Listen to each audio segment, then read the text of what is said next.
Hello guys, welcome to Tech Tricks tutorial. In this video, I will show you how to remove the green screen background of a video or how to use chroma key. So let's get started.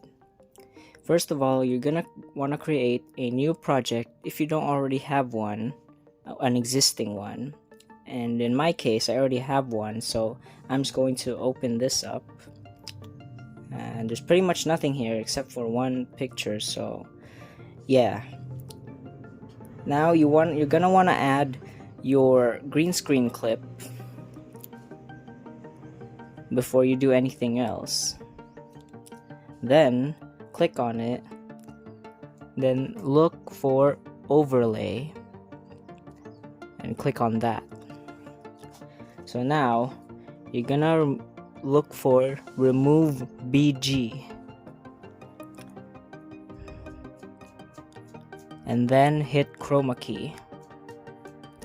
So now you're just gonna want to select the color and yeah, just drag it around, select the color that you want to remove, which is the green, and yeah, just adjust these settings down here to your liking. It all depends on you, but yeah, once you're done, you just click the check button and that's it. You're done.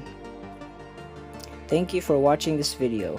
If you found this video helpful, please consider dropping a like and subscribing to the channel.